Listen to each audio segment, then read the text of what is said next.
안녕하세요. 조지영 국어학원 공영여중 중학교 3학년 담당하고 있는 강사 조정윤입니다.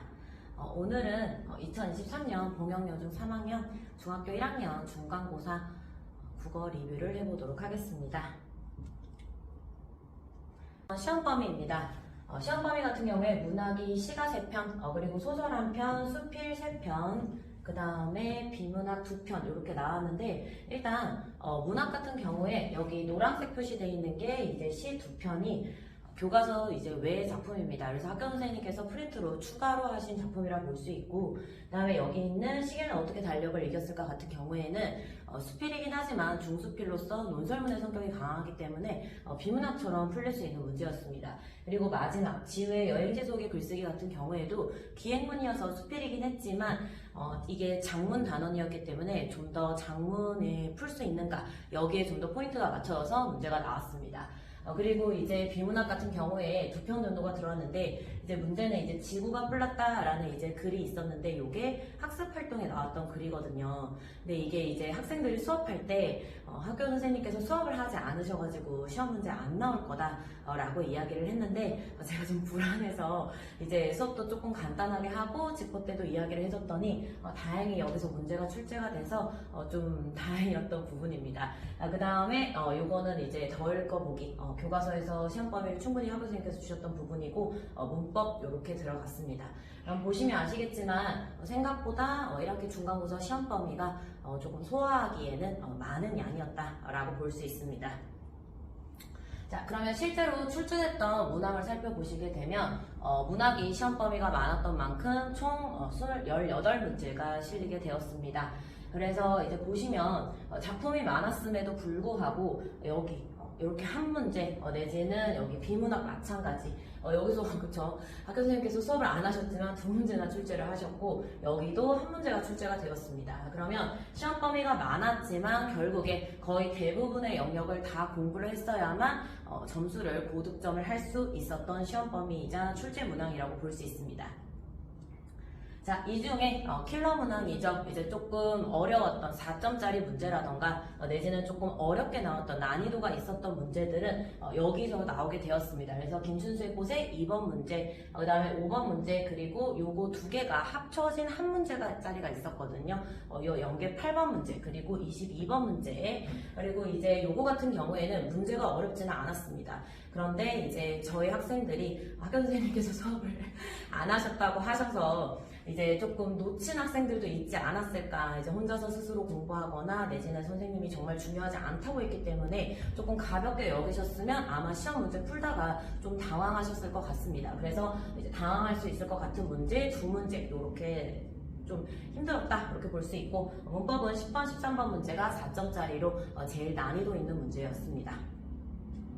자, 그러면 이제 직보 때 여기서부터는 이제 제가 직보 때 아이들한테 준 자료이고 요게 실제 문제입니다. 처음에 봤었던 킬러 문제죠. 사실 킬러 문제 6문제 중에 제가 이제 학교 선생님이 프린트, 그 다음에 아이들이 한 필기 이런 것들을 이제 여러 명 거를 모아서 확실하게 선생님이 매 반마다 강조하는 것들, 그런 것들을 철저하게 분석해서 수업 시간에 당연히 학교 선생님께서 수업한 내용 바탕으로 수업을 하고, 그 다음에 마지막에도 이제 여기 같은 경우에는 이제 기출, 이때까지 있었던 공영여주 기출을 분석을 하고, 그리고 학교 선생님이 하셨던 필기 이런 것들을 바탕으로 방향성을 잡아서 마지막 직보 때 수업에서 나눠줬던 파이널 이제 학습지입니다. 근데 이제 킬러 문제 2번 문제를 여기 보시면 아시겠지만 이제 거의 답이 A와 C 이렇게 2가지였는데 A는 이제 제가 마지막에 줬던 프린트거든요. 거의 선지가 똑같이 나왔고, 2번째 이거는 이제 제가 직보 때 마지막으로 했던 이제 처음에 판서입니다. 그래서 여기 내에서 이제 내용이 다 나올 거다라고 했는데 킬러 문제는 아니었지만 낙화 꽂에 나와 있는 문제가 거의 대부분 여기 있는 내용으로 나오게 되었고, 3번째 여기 대상에게 따뜻한 마음으로 다가간다 역시도 판서에서 제가 언급했던 부분이었습니다.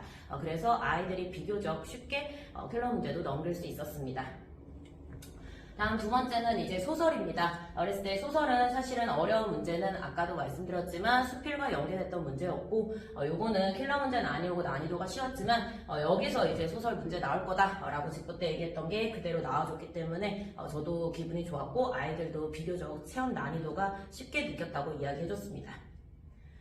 그 다음에 이제 킬러 문제였죠. 8번 문항입니다. 요거 역시도 기출 분석지와 학교 선생님이 주셨던 프린트 그리고 아이들의 필기 이런 걸 바탕으로 했을 때 좀 어려울 수 있었던 선지 이제 애들이 오답으로 그게 바르지 않음에도 불구하고 바르다라고 고를 수 있었던 선지들을 제가 처음에 마지막에 OX 퀴즈로 선지를 얘기해줬기 때문에 아이들이 쉽게 8번 문제도 답을 고를 수 있었습니다. 다음 이제 문법입니다. 여기는 이제 문법을 제가 마지막에 이제 요 6개를 가장 주의할 것 여기서 이제 함정을 팔 수 있으니 주의해서 찍어라 라고 얘기했었던 학습지입니다. 느낌표가 상당히 많은데 아이들이 약간 분노가 느껴진다고 하더라고요. 근데 다행히도 여기 있었던 알려줬던 선지들 함정 팔 수 있는 부분들이 그대로 4점짜리 10번 문제와 13번 문제 그대로 이제 문제가 이제 나오게 되면서 아이들이 문법도 이제 비교적 쉽게 넘어갈 수 있었습니다. 다음에 이제 요게 이제 아까 얘기했던 지구가 뿔났다. 즉 학교 선생님께서 조금 중요하게 여기지 않으셨음에도 불구하고 두 문제나 출제가 됐는데 19번, 20번 중에 이제 20번 문제는 제가 마지막에 혹시 모르니까 연계될 수 있고 이게 장문 단원이어서 배경 지식을 바탕으로 문제가 나올 수 있다라고 이야기를 했는데 아니나 다를까 그대로 문제가 나와주고 답도 역시나 배경 지식을 바탕으로 문제를 풀 수 있다라고 하였고 요거는 학생이 저한테 주는 메시지가 너무 마음에 들어서 아이들이 이제 집보 전날에 그대로 했던 게 나와줘서 너무 고마웠다고 얘기하더라고요. 그래서 이제 이렇게 실어봤습니다. 그리고 마지막 킬러 문제 22번 문제입니다. 요거 역시도 제일 어렵게 나올 수 있는 부분이 이렇게 세 가지가 있을 때 독자의 이해를 도울 수 있는 방법이 이렇게 두 가지고 그 다음에 적절한 표현을 할 수 있는 건 이렇게다. 그래서 학교 선생님께서 교과서 날개나 내지는 거기 나와 있는 질문에 대한 답을 정확하게 들어갈 수 있는 거를 원하시는 것 같았습니다. 그래서 그 점을 말을 애들한테 했고 여기 역시도 마찬가지 그대로 문제가 나오고 4점짜리 높은 배점의 문제였습니다. 그리고 이제 여기까지가 이제 집보 때 이제 했었던 킬러 문제이고 이제 요 뒤에는 이제 아무래도 봉영여중이 주관식이 들어갑니다. 그래서 아이들이 주관식 쓰는 게 익숙치가 않고 그리고 봉영여중 선생님께서 주관식 채점을 하실 때 조금 이제 1점이나 2점 이런 식으로 단어나 내지는 이제 끝에 맞추는 말들 이런 것들 때문에 간점의 요소가 있습니다. 그러다 보니까 봉영여중은 이제 막 다른 이제 조금 객관식 100% 나오는 학교들처럼 100점 이렇게 좀 쉽지 않은데 주관식이나 더더군다나 4문제인데 4점짜리였기 때문에 배점도 커서 아이들의 부담이 좀 큰 부분이었습니다. 그래서 저 같은 경우에는 수업 시간에 여기 나와 있는 암기장과 그 다음에 이렇게 나 있는 빈칸 테스트에서 주관 테스트를 통해서 아이들이 주관식에 익숙할 수 있고 좀 외워서 쓸 수 있는 연습을 많이 하였습니다. 그래서 주관식이 이제 총 4문제가 나왔는데 이것도 아이들이 제가 이제 배운 아이들은 아무래도 테스트도 했고 그 다음에 연습도 많이 하다 보니까 잘 써서 주관식 감점이 많이 없어서 정말 다행이었다고 볼 수 있습니다. 네, 요것도 문법입니다. 문법 같은 경우에는 이제 14번에 파차름에 대한 설명으로 바른 것은 이라는 문제가 있었는데 보통 아이들이 이제 파차름, 마차름, 이제 파열음 이런 것들에 대한 정의를 정확하게 인지하지 않고 대충 푸는 내지는 대충 이제 인지하고 감으로 푸는 경향이 조금 있었는데 저 같은 경우에 좀 무자비한 구멍이 많아 보이죠, 그쵸? 그래서 거의 100지에 가까운 시험지를 2주, 3주에 걸쳐서 계속 테스트함으로 인해서 아이들 역시 주관식 3번과 그 다음에 14번 문제 모두 다 틀린 문제 없이 잘 넘어갈 수 있었습니다. 네, 그래서 이번 봉영여중은 제가 말씀드렸던 이제 킬러 문제와 그 다음에 이제 수업 시험 범위에 나올 거라고 생각하지 않았던 그 지구가 뿔났다 여기 문제를 빼고 그 다음에 거기에서도 사실은 제가 이제 집본날 얘기해 드렸던 거 그 다음에 아이들이 이제 제 직전과 그 다음에 모든 수업에 대한 집중 그리고 추가적으로 들어가는 문제 그리고 마지막에 이제 주관 테스트나 주관식 대비를 통한 철저한 암기와 테스트 이런 것들을 잘 수행하셨다면 거의 90점에서 93점 정도는 나올 수 있는 시험이었습니다. 네, 그래서 이제 앞으로 기말고사가 다가오잖아요. 혹시 이제 봉영여중이 조금 선지도 까다로운 편이고 문제도 풀 때 이제 좀 어렵다고 느끼는 아이들도 있고 어쩌면 이제 주관식 때문에 객관식에 비해서 점수가 최종적으로 많이 안 나온 아이들도 있을 수 있습니다.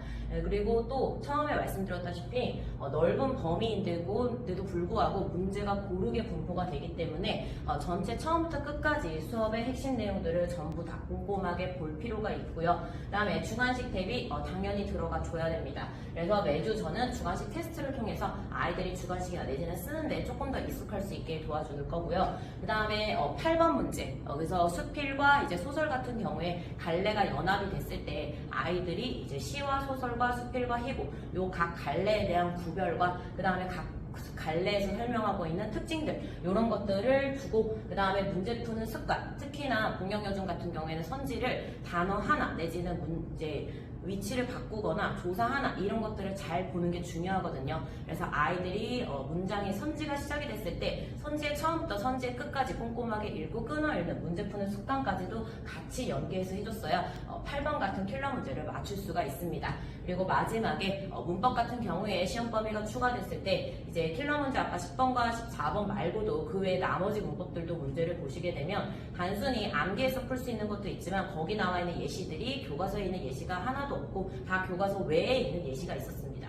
따라서 문제는 일단 기본적인 문법은 철저하게 암기를 시키고 그거에 더 나아가 다양한 문법 문제를 풀면서 응용할 수 있도록 그렇게 대비를 계속할 예정입니다. 네, 여러분 혹시 점수가 조금 이제 3학년 올라와서 이제 좀 더 이제 16살 됐고 또 마음가짐도 좀 무겁고 그리고 이제 중학교 3학년 올라와서 사실은 2학년 때는 이제 추가 문학 작품 같은 것들이 들어가지 않았는데 새롭게 추가되면서 조금 어렵고 걱정하셨나요? 그리고 생각보다 중간고사 점수가 안 나와서 걱정하셨다면 걱정하지 마세요. 제가 잘 도와드릴게요. 여러분은 충분히 잘하실 수 있습니다. 기말고사 개강은 6월 10일 그리고 시간은 토요일 주시고요. 우리 함께 만나서 제가 국어가 좀 더 쉽고 그 다음에 좀 더 잘 할 수 있게 도와드리도록 하겠습니다. 네, 여기까지 시청해 주셔서 감사합니다. 감사합니다.